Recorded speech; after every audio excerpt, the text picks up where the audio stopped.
Malaayiin qof oo adduunyada ku nool ayaa laga shaybaadhayaa coronavirus, kuwaas oo isugu jira kuwa xanuunkan laga helay oo liiska bukaanka sida xawliga u kordhaya lagu daray iyo kuwa caafimaad qaba.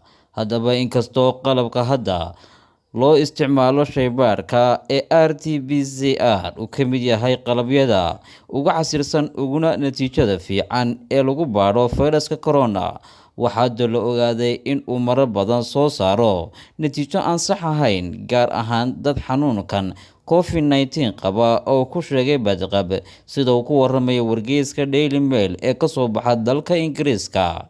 Arrintani waxa ay ka dhacday dalal badan oo Mareykanka iyo Yurub ay ka mid yihiin. Marka laga tago cilladaha farsamo ee caadi ahaan dhici karta, waxaa jirta laba sababood oo ay khubaradu sheegeen in ay qaladkan khatarta ah keeni karaan.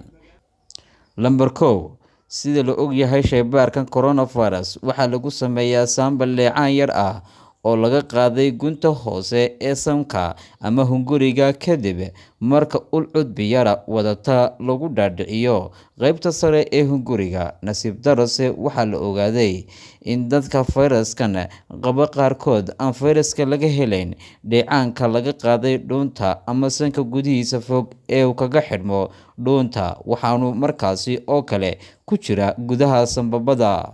Inta badan fayraskan corona waxa uu ku dhex tarmaa labada sambab, waxa aanu marar badan soo saaraa dareere biyo badana oo xidha marinnada hawada, taas oo sababta in qofku ay neeftu qabato.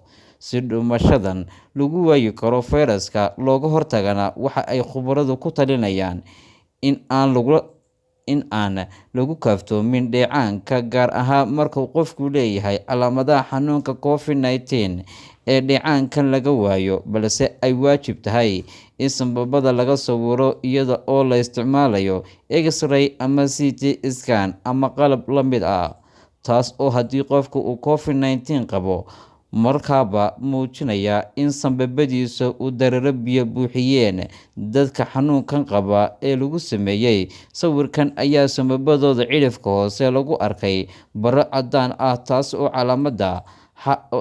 calaamadaha xaaladda ay u taagnaan karto uu ka mid yahay in sambabka ay hawadu qayb ahaan buuxdo, waana arrin lagu go'aan qaadan karo in uu fayrasku ku jiro sambabada.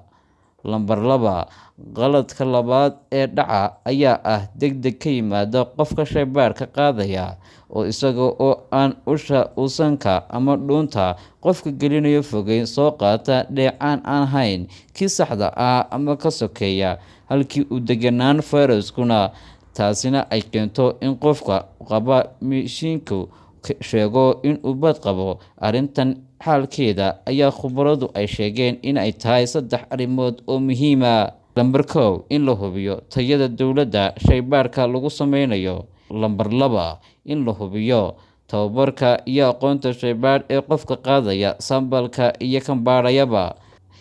Lambar saddex, in shaqaale ku filan dadka loo diro si aanay u dhicin qofka shaybaadhka qaadaya inuu dareemo culays dadka sugaya oo uu degdego.